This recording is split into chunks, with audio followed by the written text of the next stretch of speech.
दुनिया की सबसे लंबी माउंटेन रेंज के ठीक इस पॉइंट पर आज से तकरीबन 52 ईयर्स पहले एक प्लेन पहाड़ों से जा टकराया था। हैरत की बात तो ये थी कि प्लेन टकराने के फौरन बाद कहीं गायब हो गया। ये साउथ अमेरिका के इंडीज की 8,900 किलोमीटर लंबी माउंटेन रेंज है, जहां बर्फ के अलावा और कुछ नहीं है। कई दिनों तक ना जहाज का मुलबा मिला और ना ही कोई पैसेंजर। इसके बाद अथॉरिटीज के सामने ये बात साफ हो गई कि प्लेन क्रैश में कोई भी जिंदा नहीं बचा होगा, तो उन्होंने सर्च ऑपरेशन बंद करने का ऐलान कर दिया। न्यूज़ मीडिया में भी ये बातें कुछ दिनों तक चलती रहीं। बाद में आहिस्ता आहिस्ता सब कुछ नॉर्मल हो गया। लोग इस हादसे को भूल ही चुके थे कि हादसे के तकरीबन 72 डेज के बाद अथॉरिटीज को गायब हुए प्लेन की तरफ से एक मैसेज रिसीव हुआ। दोस्तों, ये यूरोबॉय एयरफोर्स की एक प्लेन 571 थी, जिसने अपनी असल जिंदगी में एक चमत्कार करके अपना नाम इतिहास में हमेशा हमेशा के लिए लिख दिया है। 12 अक्टूबर 1972 को ये प्लेन यूरोबॉय के कैपिटल मॉन्टेविडियो से उड़ान भरती है। जहाज में रग्बी के प्लेयर्स थे, जिनको एक मैच खेलने सेंटियागो तक जाना था। रग्बी प्लेयर्स के साथ जहाज में टोटल 40 पैसेंजर्स और 5 क्रू मेंबर्स मौजूद थे। टेक ऑफ के बाद जहाज अभी अर्जेंटीना के ऊपर ही पहुंचा था कि अचानक मौसम की खराबी की वजह से इनको अर्जेंटीना के एक शहर मेंडोजा में ही लैंड करना पड़ा। कैप्टेन ने ये फैसला उसलिए किया क्योंकि अर्जेंटीना और चिली के दरमियान दुनिया की सबसे बड़ी माउंटेन रेंजें एंडीज मौजूद है। यहाँ के पहाड़ तो वैसे ही काफी ऊंचे और खतरनाक है, और मौसम की खराबी की वजह से इन पहाड़ों पर से उड़ना खतरे से खाली नहीं था। पेरेट्स का इरादा था कि एक रात मेंडोजा में ही गुजारी जाए और अगले दिन मौसम साफ होने पर दोबारा टेक ऑफ किया जाए। लेकिन क्या मालूम था कि पेरेट्स और पैसेंजर्स को कि अगले दिन उन पर क्या मुसीबत आने वाली है। यानी फ्राइडे 13 अक्टूबर को जहाज ने मेंडोजा से टेक ऑफ किया। नक्शे में देखा जाए तो मेंडोजा और सेंटियागो के दरमियान सिर्फ 180 किलोमीटर का फासला है, लेकिन इन 180 किलोमीटर के फासले के दरमियान सिर्फ इंडीज की ऊंची ऊंची पहाड़ियां हैं। इसलिए जहाज को इन पहाड़ियों से घूम कर जाना था।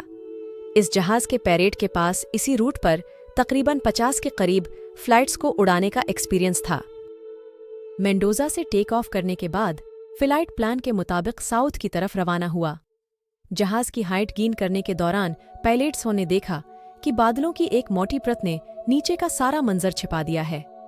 अब इस कंडीशन में पायलट्स ने कंट्रोल टावर से राब्ता जोड़ लिया, जो रडार में देखकर रेडियो के जरिए पायलट्स को प्लेन की लोकेशन बताते रहेंगे। कंट्रोल टावर के अलावा एक और तरीके से पायलट अपनी लोकेशन का अंदाजा लगा सकते हैं। इसमें जहाज का आखिरी लोकेशन और जहाज की स्पीड को मद्देनजर रखते हुए जहाज की मौजूदा लोकेशन का अंदाजा लगाया जाता है। इस वक्त ये फ्लाइट 18,000 फीट ऊपर एंडीज के पहाड़ों पर से उड़ रही थी। ऊपर नीला आसमान और नीचे सफेद बादल। पायलट पूरी तरह से Santiago air traffic control tower पर डिपेंड था। जैसे ही वो प्लिंचुन पास के करीब पहुंचे तो फ्लाइट कंट्रोल टावर के रडार से गायब हो गई। ये एक नॉर्मल बात थी, क्योंकि पहाड़ों की वजह से रडार के सिग्नल्स बहुत कमजोर थे। इस मौके पर को पायलट ने डेटा रेकनिक के जरिए अपनी लोकेशन कैलकुलेट की और 3:21 पे सेंटियागो कंट्रोल टावर को रेडियो किया कि हम 1 मिनट के बाद चिली के शहर करीगो के ऊपर पहुंच जाएंगे, और इनसे अपनी ऊंचाई कम करने की परमिशन मांगी। अब नॉर्मली प्लिंटून पास से करीगो तक पहुंचने में जहाज को 11 मिनट लगते हैं, लेकिन उन्होंने ये फासला सिर्फ 3 ही मिनटों में कवर कर लिया था। ये चीज कंट्रोल टावर में बैठे स्टाफ को कुछ समझ नहीं आई, लेकिन क्योंकि इनके पास भी फ्लाइट 571 रडार में शो नहीं हो रही थी, इसी वजह से उन्होंने एयरक्राफ्ट को डिसेंड करने की परमिशन दे दी। उनको इस बात का बिल्कुल भी अंदाजा नहीं था कि असल में को पायलट ने जहाज की जो लोकेशन कैलकुलेट की थी वो गलत थी। पायलट समझ रहा था कि वो करीगो के ऊपर है, लेकिन असल में वो इस वक्त प्लिंचून पास क्रॉस कर रहे थे। एक बहुत बड़ी तबाही फ्लाइट 571 का इंतजार कर रही थी। कंट्रोल टावर से परमिशन मिलते ही पायलट ने राइट टर्न किया और जहाज की हाइट भी कम करना शुरू कर दी। शुरू में इनको खतरनाक टर्ब्यूलेंस का सामना करना पड़ा, लेकिन जब उन्होंने सफेद बादलों की लेयर को क्रॉस किया तो क्या देखते हैं कि इनके सामने एक बहुत बड़ा पहाड़ खड़ा है। जी हाँ, इस पॉइंट पे पायलट को अंदाजा हुआ कि असल में वह अभी तक एंडीज में ही मौजूद हैं। पायलट ने दोबारा ऑल्टीट्यूड गेन करने के लिए पूरी जान लगा दी। जहाज का अगला हिस्सा अब आसमान की तरफ हो चुका था, लेकिन अफसोस कि शायद ये चीज थोड़ा पहले कर ली जाती।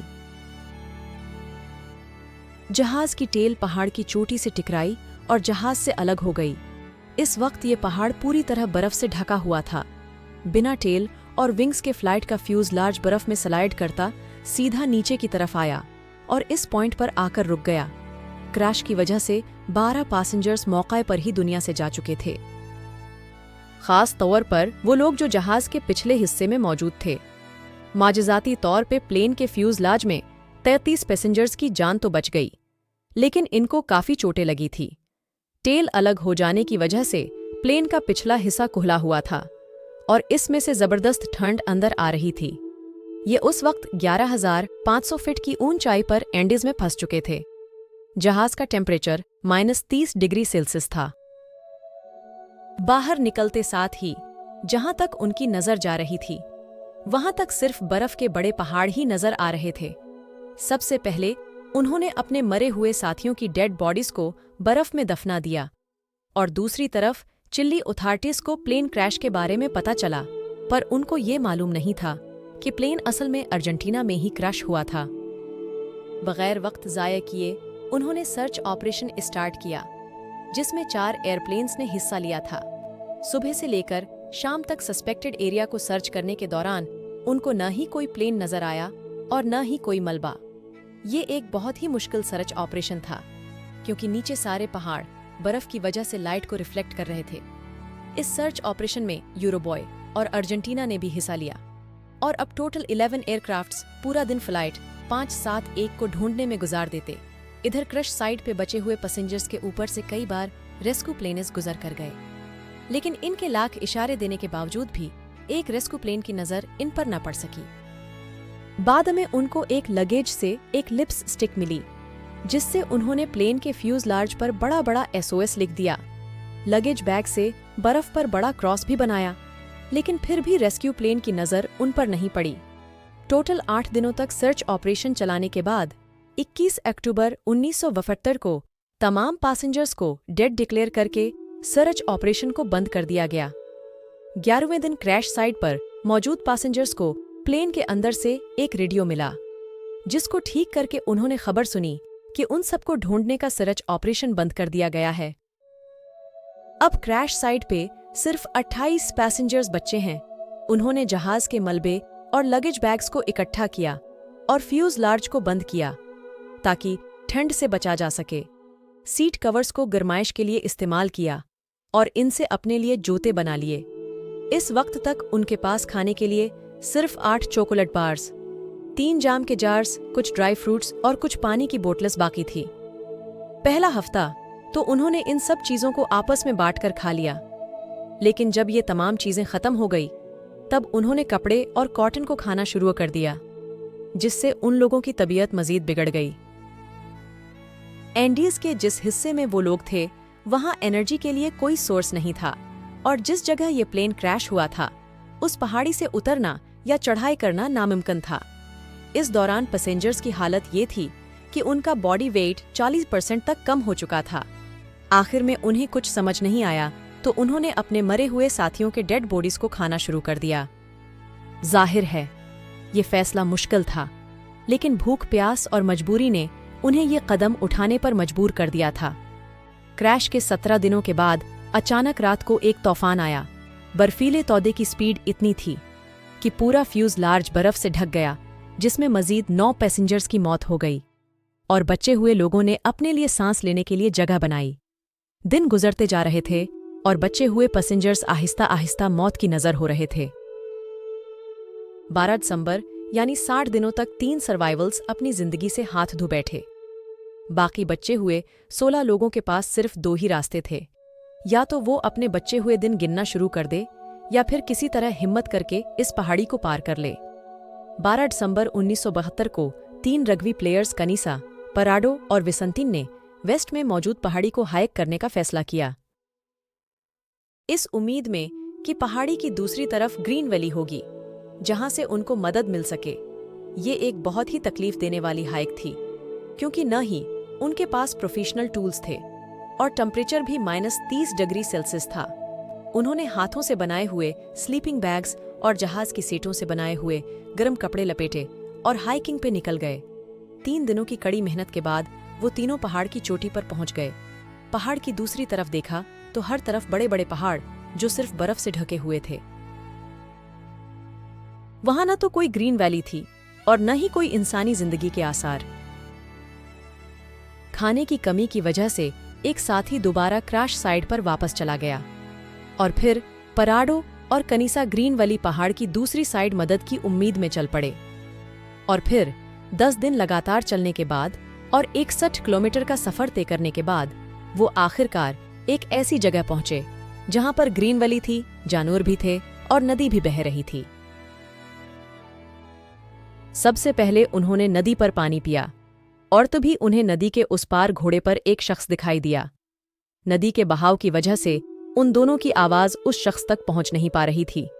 तभी उस घोड़े पर बैठे शख्स को आइडिया आया और उसने एक पत्थर के साथ कागज और पेन लपेटकर इन दोनों की तरफ फेंका।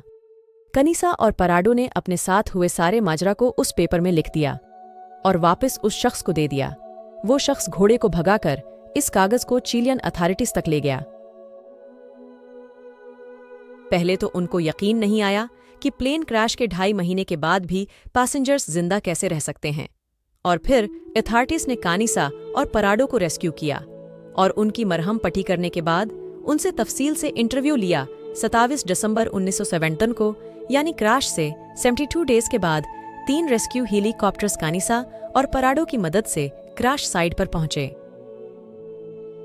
पहाड़ की ये चोटी देखकर पायलट्स भी हैरान रह गए कि इन दोनों ने बिना किसी एक्सपीरियंस के इस चोटी को कैसे पार किया होगा। आखिरकार क्रैश साइट पर फंसे हुए सभी पैसेंजर्स को रेस्क्यू कर लिया गया और मरे हुए सभी पैसेंजर्स की डेड बॉडीज को वहीं पर दफन कर दिया गया। इस कब्र पर कुछ पत्थर रखकर एक मेमोरियल बनाया गया जो आज भी वहां पर मौजूद है। ये मेमोरियल हमें ये सिखाता है कि अगर इंसान चाहे तो बड़ी से बड़ी मुसीबत को आसान बना सकता है।